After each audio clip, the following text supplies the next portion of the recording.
Hey everyone, welcome back to the channel. So in this video I'm going to share with you everything I'm doing to my Bermuda lawn for the month of September. So this is my September Bermuda lawn care guide. First and foremost, what I'm not doing, I'm not putting out any more granular fertilizer. I want to avoid any type of extended feeding leading into the fall. My last granular application was in early August, and then from there on I should get continuous feeding for about 2 months after that. So at about October is when I can expect my last granular fertilizer to last. Now I'm still applying liquid fertilizer to my lawn. I'm applying it at a rate of about every 2 weeks or so. You can probably get by and put it weekly. It's just a personal preference.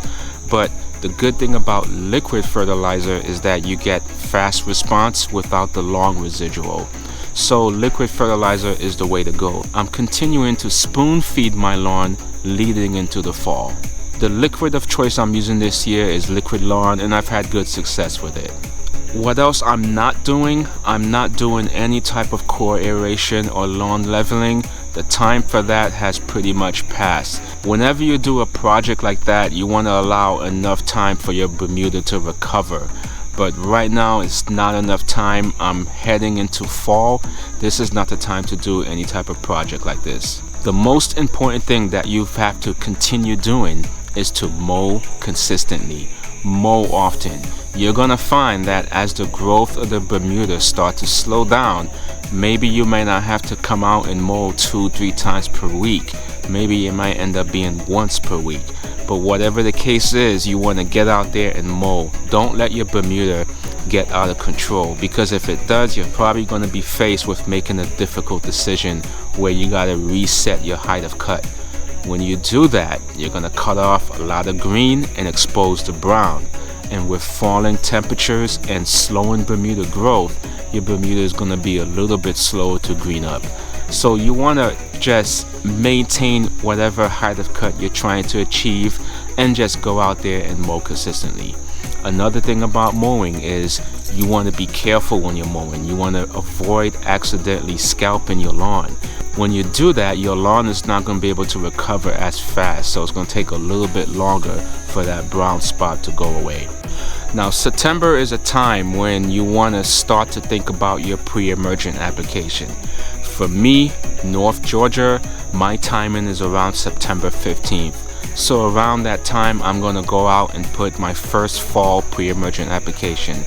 Liquid or granular, it's really dependent on you and your personal preference. I usually go granular for my first app and then liquid for my second app a few weeks after. But the main thing is to put out your pre-emergent. You want to get that down earlier rather than later. You want to get it down before the weed seeds have had time to germinate.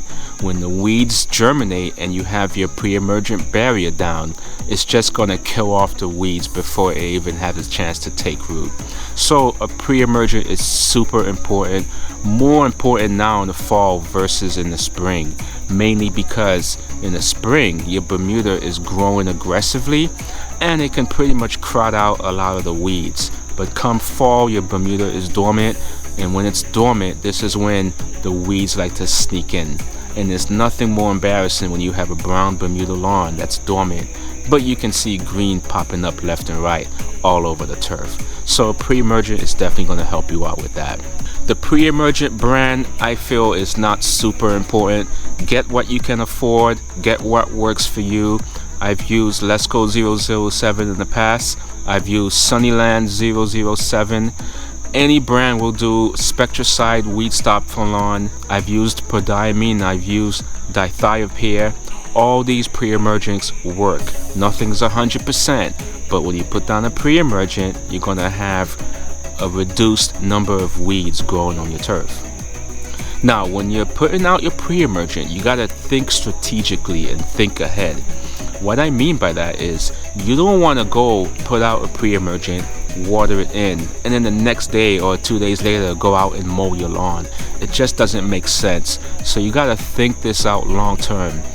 The best way to go about this is to mow your lawn first, and on the same day after you've done with all your mowing and blowing, this is when you put out your pre-emergent. But after you put out your pre-emergent, you have to water it in. It's really important to water your pre-emergent in. That rule applies to granular pre-emergents and liquid pre-emergents. And the reason why you have to water it in is because you have to push it down into the soil.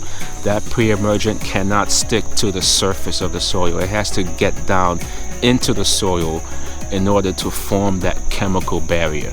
But here's the strategic part of it.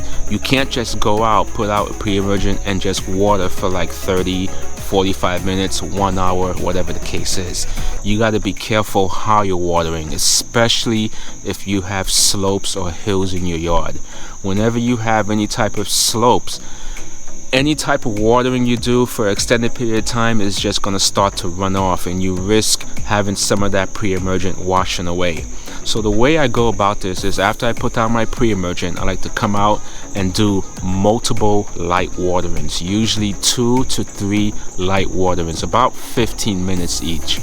This is, I feel, is the best way to go about this. Light waterings is the key. You don't want to water too heavily because then you risk washing your pre-emergent away. After you've done your pre-emergent and it's time to mow the lawn again, let's say next week it's time to go out and mow. You also want to be strategic when it comes to mowing, as I mentioned before. But this time you don't want a bag. You don't want to use a bagger on your mower. You want to set your mower to the mulch mode. This is more important when you use any type of granular product. So you don't want to risk picking up some of those granules you just put down the week before. So if you have to mow, go out and mow, just don't bag.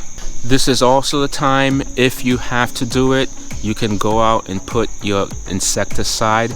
You're gonna find that ants and maybe cockroaches, they're gonna want to come inside as the temperatures start to drop. So you can go out and put your insecticide if it's time to do that. I did mine last month, so I really don't have to worry about that for another month or two. Also in my area, I've had a lot of rain. It's been on and off rain for about 2-3 weeks. So this is a time when you gotta start to watch out for any type of fungal issues. If you have dollar spot or any type of fungus growing on your lawn, you can go ahead and put out a fungicide. I like to put out a fungicide at a preventive rate. This way any fungal issues doesn't easily develop on my lawn.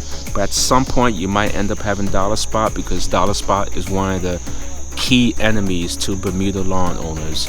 So whenever you see dollar spot, you want to go ahead and treat for it. The common remedy to treat for dollar spot is anything with the active ingredient propiconazole. Anything with that active ingredient is going to take care of your dollar spot issues. Besides that, guys, that's about it.